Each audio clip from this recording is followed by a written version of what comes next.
Hello students, अस्सलाम वालेकुम। आज हम लोग हाइब्रिडाइजेशन पढ़ रहे हैं। ये हाइब्रिडाइजेशन बड़ा इंपॉर्टेंट टॉपिक है एमडी कैट और इसके अलावा नीट के हिसाब से। ये मैं आपको बड़े मज़े से पढ़ाने वाली हूँ हाइब्रिडाइजेशन। और लेक्चर के दौरान जैसा कि आपको पता ही है कि मैं तो केमिस्ट्री बड़ी सिंपल कर करके आपको बताती हूँ, तो लेक्चर के दौरान मैं आपको एक दो ट्रिक ऐसी बता दूंगी कि आप जस्ट मॉलिक्यूल देखेंगे और आपको उसकी हाइब्रिडाइजेशन पता चल जाएगा। सबसे पहले देखते हैं कि हाइब्रिडाइजेशन हमारे पास क्या है। हाइब्रिडाइजेशन का कॉन्सेप्ट कहाँ से आया। बेसिकली हाइब्रिडाइजेशन जो है ये एक्सटेंशन है, एक्सटेंशन ऑफ वीबीटी को हम लोगों ने थोड़ा एक्सपेंड करके हाइब्रिडाइजेशन बना दिया। हाइब्रिडाइजेशन आपके पास क्या होती है कि ये इंटरमिक्सिंग है बेसिकली, ठीक है। हाइब्रिडाइजेशन का क्या मतलब होता है कि intermixing of different shape and different energy orbital. हमारे पास क्या होता है, इंटरमिक्सिंग होती है डिफरेंट शेप और डिफरेंट एनर्जी ऑर्बिटल की। जब ये डिफरेंट शेप और डिफरेंट एनर्जी इक्विवेलेंट का मतलब हमारे पास क्या होता है, इक्विवेलेंट का मतलब होता है number of atomic orbital. Atomic orbital के नंबर किसके बराबर होंगे, नंबर ऑफ हाइब्रिड ऑर्बिटल। यानी जितने ऑर्बिटल इंटरमिक्स करेंगे उतने ही ऑर्बिटल प्रोड्यूस होते हैं। वर्ड हाइब्रिड का क्या मतलब होता है, हाइब्रिड आपके पास कौन से ऑर्बिटल बनेंगे, same shape and same energy orbitals जो हैं वो प्रोड्यूस हो जाते हैं। उसके बाद आपने ये बताना है कि हमारे पास हाइब्रिड ऑर्बिटल्स जो हैं ये हमेशा क्या बनाते हैं, सिग्मा बॉन्ड। ये पॉइंट आप याद रख लें, ये आपके लिए हेल्पफुल होगा, सिग्मा बॉन्ड।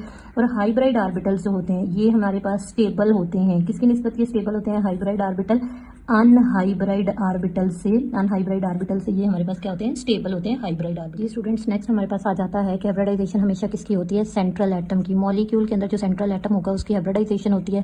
हाइब्रिडाइजेशन स्टेबिलिटी को इंक्रीज करती है, और जब हमारे पास स्टेबिलिटी इंक्रीज होती है तो रिएक्टिविटी, ये स्टेबिलिटी अपवर्ड जा रही है, इंक्रीज हो रही है, तो रिएक्टिविटी हमारे पास क्या हो जाएगी, वो कम हो जाएगी। ठीक हो गया। आपने बताना है कि हाइब्रिडाइजेशन की इंपॉर्टेंस क्या है। हाइब्रिडाइजेशन जो है ये हमारे पास क्या करती है, बेसिकली शेप ऑफ मॉलिक्यूल को एक्सप्लेन करती है, शेप ऑफ मॉलिक्यूल।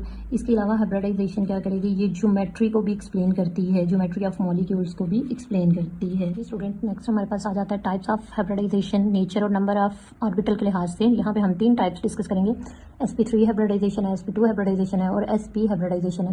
सबसे पहले sp3 हाइब्रिडाइजेशन की बात कर लेते हैं। sp3 हाइब्रिडाइजेशन में क्या होता है कि हमारे पास 1s ऑर्बिटल है और 3p ऑर्बिटल है। ये आपस में क्या होंगे, 1s और 3p की इंटरमिक्सिंग होगी। जब इनकी इंटरमिक्सिंग होती है तो हमारे पास 4 हाइब्रिड ऑर्बिटल्स जो हैं वो प्रोड्यूस हो जाते हैं।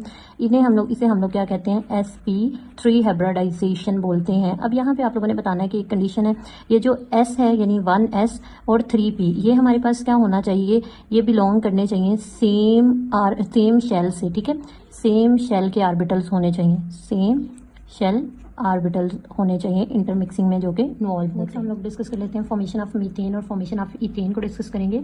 ये दोनों sp3 हाइब्रिडाइजेशन से बिलोंग करते हैं। यहाँ पे कार्बन हमारे पास सेंट्रल एटम के तौर पे बिहेव करता है। कार्बन की इलेक्ट्रॉनिक कॉन्फिगरेशन लिख लेते हैं, 1s2 2s2 है, 2px हमारे पास आता है, 2py और 2pz। यहाँ पे हम हुंस रूल को फॉलो करते हैं। हुंस ने क्या बताया था कि ये हमारे पास अगर डीजेनरेटिव ऑर्बिटल मौजूद होंगे तो इलेक्ट्रॉन पहले अनपेयर्ड की फॉर्म में आते हैं।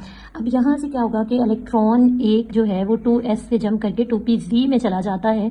ये हमारे पास आ जाती है एक्साइटेड स्टेट। अब हमारा क्वेश्चन ये है कि ये इलेक्ट्रॉन को जंप करने के लिए, एक्साइटेड स्टेट में जाने के लिए एनर्जी चाहिए, तो वो एनर्जी कहाँ से आती है। अगर आप देखें तो यहाँ पे कार्बन जो है ना वो पहले हमारे पास डाईवेलेंट था ग्राउंड स्टेट के अंदर, तो ये 2 कोवेलेंट बॉन्ड पहले बनते हैं और उस प्रोसेस में जो एनर्जी रिलीज होती है, जब ये एनर्जी रिलीज होती है तो फिर ये इलेक्ट्रॉन एक्साइटेशन के लिए उस एनर्जी को यूज किया जाता है और फिर ये हमारे पास किस में कन्वर्ट हो जाते हैं, टेट्रावेलेंट में कन्वर्ट हो जाता है। अब ये आपके पास एक ऑर्बिटल 2s आ गया, एक ऑर्बिटल अलोंग द होगा एक्स एक्सिस, ये डबल शेप में है। इसी तरह से ये py आ जाएगा और ये pz ऑर्बिटल आ जाता है। हमारे पास क्या होगा कि अब इन सबकी होगी इंटरमिक्सिंग, ये इन सबकी होगी इंटरमिक्सिंग, और इंटरमिक्सिंग के बाद हमारे पास यहाँ पे 4 हाइब्रिड ऑर्बिटल बन जाएंगे। और जो 4 हाइब्रिड ऑर्बिटल्स बनेंगे वो सारे के सारे जो हैं वो इस तरह से सेम होंगे और इन सब का नाम भी हमारे पास सेम होगा, क्योंकि जब सबकी शेप सेम है, सबकी एनर्जी सेम है, तो नाम भी सेम हो जाएगा, sp3 हाइब्रिडाइज्ड ऑर्बिटल। सबके अंदर एक एक इलेक्ट्रॉन है। यहाँ पे sp3 हाइब्रिडाइजेशन में हमारे पास जो होगा वो 25% जो है वो s करेक्टर होता है, बाकी 75% यहाँ पे p करेक्टर मौजूद होगा। हमारे पास क्या होगा कि ये जो कार्बन है ये सेंटर में आके अरेंज होगा और इसके इर्द गिर्द ये इसके हाइब्रिड ऑर्बिटल आ जाएंगे। जब आप लोगों ने स्ट्रक्चर बनाना है तो बेशक आप इसका छोटा लूप शो ना करें। ये आपके पास सारे sp3 हाइब्रिडाइज्ड ऑर्बिटल हैं। अब यहाँ पे क्या होगा कि इन सब के साथ एक एक हाइड्रोजन 1s आगे ओवरलैप कर जाएगा। जितनी ओवरलैपिंग ज्यादा होती है उतना ही बॉन्ड ये हमारे पास स्ट्रॉन्ग हो जाता है। अब अगर आप देखें तो हमारे पास इसके कितने कॉर्नर आ रहे हैं, 4 कॉर्नर, तो इसका जो स्ट्रक्चर आपके पास आ जाता है वो टेट्राहेड्रल स्ट्रक्चर होगा, ठीक है। ये इसका टेट्राहेड्रल स्ट्रक्चर स्ट्रक्चर है। इसके अलावा आपने बताना है कि यहाँ पे जो बॉन्ड एंगल आता है वो 109.5 डिग्री बॉन्ड एंगल आ जाता है। आपने इसमें एक चीज़ मैं आपको क्लियर कर देती हूँ जो कि अक्सर स्टूडेंट्स को कन्फ्यूजन होती है। यहाँ पे 4 फेस होते हैं, टेट्राहेड्रल में 4 फेस हैं और इसके अलावा 4 ही हमारे पास यहाँ पे कॉर्नर मौजूद होते हैं। 4 कॉर्नर्स होंगे, 4 फेस होंगे। इसके अलावा हमारे पास क्या होता है कि यहाँ पे 6 बॉन्ड एंगल होते हैं। ठीक है, 6 बॉन्ड एंगल क्यों होते हैं? क्योंकि यहाँ पे जो एजेस होते हैं हमारे पास वो भी 6 होते हैं। ठीक है, ये एज जो होंगे वो 6 होंगे। इथेन का स्ट्रक्चर देख लेते हैं। सेम यहाँ पे 2 सेंट्रल एटम है, 2 कार्बन है और दोनों ही हमारे पास sp3 हाइब्रिडाइज्ड आ जाते हैं।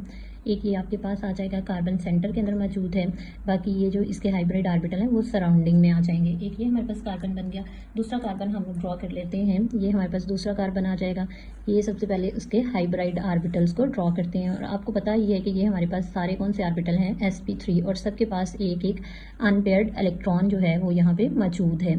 उसके बाद ये दोनों ऑर्बिटल, हाइब्रिड ऑर्बिटल आपस में ओवरलैपिंग कर लेंगे। जब ये आपस में ओवरलैपिंग करेंगे तो यहाँ पे हमारे पास कौन सा बॉन्ड बन जाएगा, ये सिग्मा बॉन्ड बन जाएगा। इसी तरह से क्या होगा कि ये जो बाकी हाइब्रिड ऑर्बिटल हमारे पास मौजूद है इन सब के साथ हाइड्रोजन 1s आके ओवरलैप करेगा और यहाँ पे जो सिग्मा बॉन्ड बन रहा है वो किसके दरमियान में बन रहा है, वो हमारे पास बनेगा sp3 हाइब्रिडाइज्ड ऑर्बिटल और इसके अलावा हाइड्रोजन 1s आ जाएगा। ठीक है, ये हाइड्रोजन का 1s है और ये sp3 हाइब्रिडाइज्ड ऑर्बिटल है। इसी तरह से यहाँ पे भी सेम ओवरलैपिंग हो जाएगी और इसका स्ट्रक्चर भी हमारे पास टेट्राहेड्रल इसका स्ट्रक्चर बनेगा और इन सब के दरमियान में जो बॉन्ड एंगल होगा वो 109.5 डिग्री होगा। स्टूडेंट्स, अब आपको sp2 हाइब्रिडाइजेशन तो खुद ही क्लियर हो गया होगा कि यहाँ पे हमारे पास क्या होगा, 1s ऑर्बिटल आएगा। ठीक है, एक ही शेल का 1s ऑर्बिटल जो है ये इंटरमिक्स करेगा किसके साथ, 2p ऑर्बिटल्स के साथ। ठीक है, 2p ऑर्बिटल्स हमारे पास आ जाएंगे। जब इनके साथ इंटरमिक्स करेगा तो हमारे पास 3 हाइब्रिड ऑर्बिटल्स प्रोड्यूस हो जाएंगे।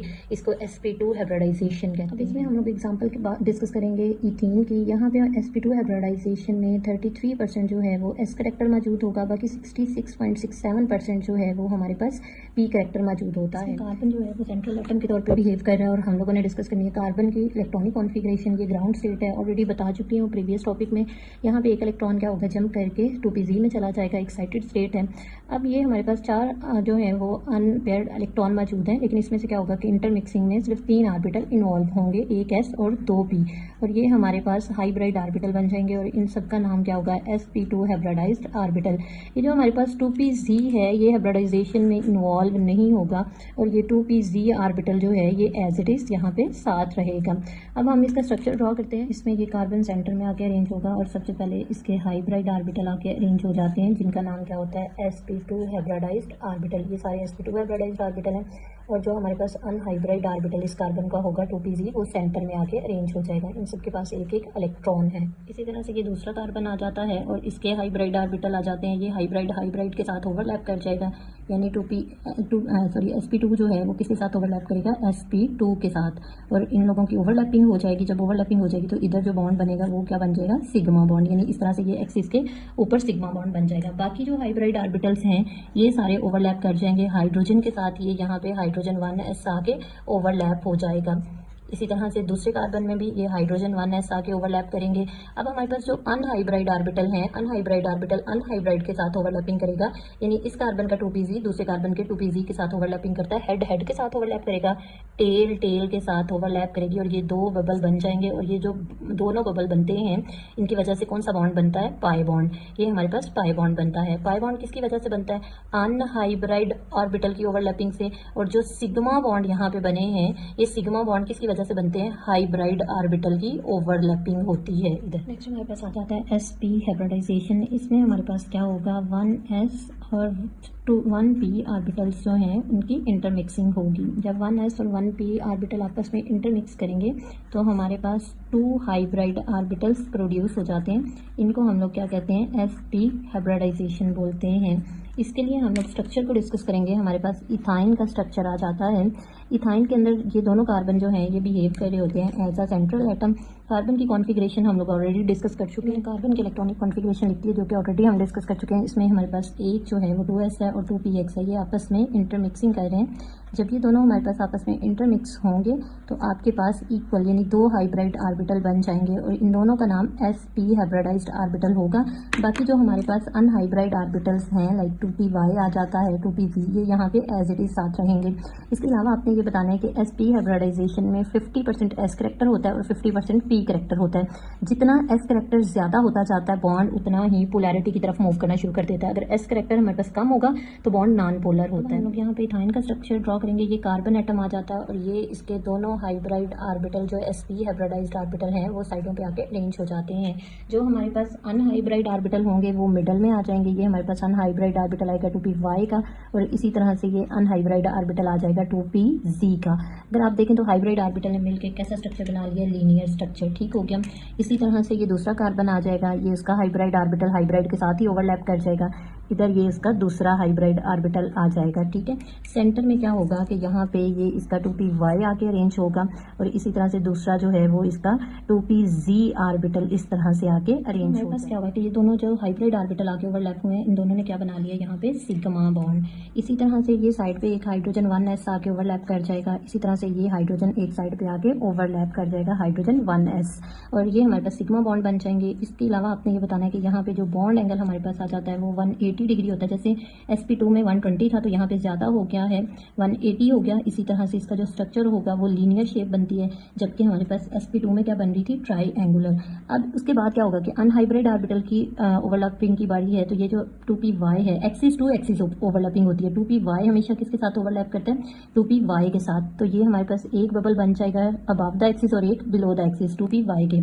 इसी तरह से क्या होगा कि यहाँ पे ये जो 2pz है वो किसके साथ जाके ओवरलैप करेगा, दूसरे के 2pz के साथ जाके ओवरलैप करता है। तो ये इसका भी एक बबल अबव द एक्सिस बनेगा और एक बबल बिलो द एक्सिस बन जाएगा। तो यहाँ पे 2 पाई बॉन्ड होंगे और एक हमारे पास मिडल में क्या बन जाएगा, सिग्मा बॉन्ड। बाकी ये जो कार्बन है हाइड्रोजन के साथ बॉन्ड बनाए हुए हैं ये भी सिग्मा बॉन्ड आ जाता है। अब मैं फर्दर आपको ट्रिक बता देती हूँ कि जस्ट आप मॉलिक्यूल देखें और आपको हाइब्रिडाइजेशन पता चल जाए। तो इसमें आप लोगों ने क्या करना है कि हाइब्रिडाइजेशन फाइंड करने के लिए एक फॉर्मूला यहाँ पे आ जाता है जिसमें आपने क्या करना है कि नंबर ऑफ लोन पेयर मैंने आपको फाइंड करने की ट्रिक जो है वो ऑलरेडी वीडियो में बता दी हुई है। Number of lone pair plus surrounding atoms, ठीक है, यानी नेबरिंग एटम जो आपके पास आ जाएंगे इन दोनों को आप सम कर लें। जब इन दोनों को सम करेंगे तो ये हमारे पास हाइब्रिडाइजेशन आ जाएगी। इसके अलावा मैं असेसमेंट ऐड कर दी हूँ लास्ट पे, आप उसको अटैम्प्ट करें, वो आपके लिए बहुत ज़्यादा हेल्पफुल होगी। इसके अलावा अगर आपको कोई स्ट्रक्चर समझ नहीं आ रहा या कोई भी आपका क्वेश्चन है, आप एक्सरसाइज कोई सॉल्व करना चाहते हैं, कोई MCQs पूछना चाहते हैं तो कमेंट सेक्शन में कमेंट करते हैं, ठीक है, आपको रिस्पॉन्स मिल जाएगा। Thank you.